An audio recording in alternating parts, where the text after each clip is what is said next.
Salut les pintouilleurs, bienvenue dans cette petite vidéo quick tip pendant laquelle je vais vous montrer comment virer le petit poil ou les petits poils disgracieux trop longs qu'on a parfois sur nos pinceaux.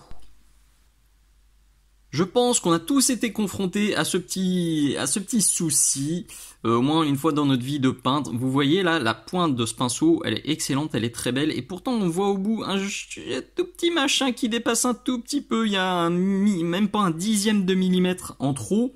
Et ça prend la tête. Alors, attention, c'est pas un souci de pinceau de mauvaise qualité. Au contraire, je pense que ce truc-là, il arrive surtout sur les pinceaux de très bonne qualité avec des pointes extrêmement fines et avec des pointes vraiment bien affinées jusqu'à un ou deux poils très très fins. Et il suffit qu'il y en ait juste un qui déconne un tout petit peu, qui soit un tout petit peu décalé et il nous prend la tête. Moi, je pense que voilà, si vous avez été confronté à ça, vous avez peut-être fait la même boulette que moi.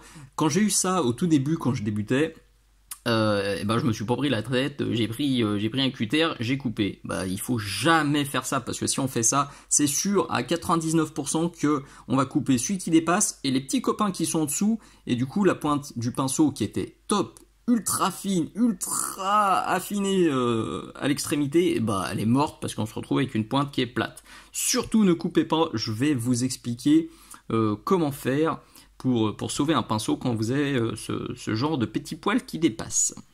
Notre cobaye du jour, c'est un DaVinci Maestro taille 0. Vous le savez, c'est mon pinceau fétiche, c'est le pinceau top moumoute que je recommande, c'est celui que j'utilise dans toutes mes vidéos. Vous le trouverez bien sûr dans la boutique Mini Socle, c'est un excellent pinceau. Normalement, je vérifie les pointes quand ils partent. Quand je les emballe, ça m'arrive d'en échapper parce que il faut vraiment qu'on soit à contre-jour. Vous voyez, là on le voit apparaître parce que la pointe, le petit poil qui dépasse est un peu plus clair et là j'ai un fond qui est plus foncé. Mais vous voyez, hop là, il suffit que quand j'emballe, ce soit pas le bon contraste et le poil qui dépasse, je le rate. Mais c'est pas grave, une fois de plus, si ça vous arrive, que ce soit sur un Maestro ou sur un autre, et l'astuce elle est vraiment toute bête. Il faut juste sortir une pince à épiler plate et de top qualité. Là, pour le coup, il faut vraiment que la pointe, il faut vraiment que le plat soit nickel et qu'elle soit ultra précise, ultra propre. Ce que je vais faire, vous veuillez m'excuser, il va y avoir des moments flous de toute façon, et puis je vais sortir du cadre parce que là, je suis trop loin de mes petits yeux, je vois rien du tout.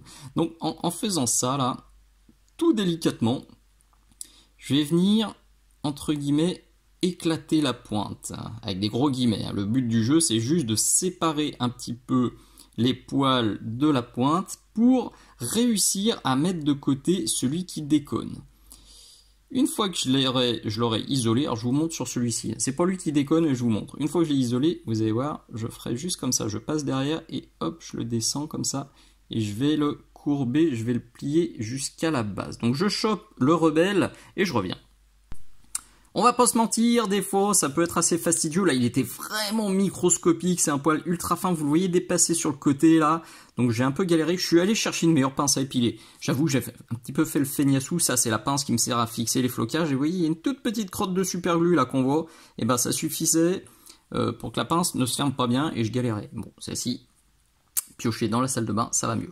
Avant d'arracher le poil, je vais le caler derrière mon doigt comme ça. C'est pareil, ça je vais le faire après hors écran. En fait, je le prends, je le cale derrière mon doigt, je le plaque contre la virole, je refais la pointe du pinceau dans ma bouche pour m'assurer que c'est le bon que j'arrache. Parce que c'est un coup, pareil, à arracher 5 ou 6 poils avant d'avoir chopé le bon. Et ça revient à couper la pointe et à faire du travail de cochonou, parce que si c'est pas le bon que vous virez, vous allez émousser votre pointe et c'est pas du tout ce qu'on recherche. Donc vous l'isolez, vous le plaquez, vous refaites gentiment votre pointe en essayant de ne pas le remettre dans la touffe, sinon c'est l'échec. Et si c'est bien lui, on va lui faire sa peau. Une fois que vous avez le bon, vous le courbez comme ça, vous le chopez et clac. En fait, vous venez faire pivot, comme une sorte de guillotine au niveau de la virole et vous le tirez vers le bas. Faites pas comme ça vers le haut, c'est un coup à ce qui s'échappe ou ce qui se coupe qu'à moitié. On veut vraiment le couper à la base, c'est ça le but. Donc on le tire comme ça et crac. Comme ça, si on l'échappe en plus, En général, la base, elle est toute pliée et on peut le rechoper assez facilement. Et normalement, eh ben, quand on refait la pointe, eh ben, on est bien content parce que ce petit fumier, il a disparu. Il m'a bien fait suer, mais j'ai pas lâché, j'ai pas cédé à l'appel du cutter et j'ai retrouvé un pinceau avec une pointe absolument parfaite.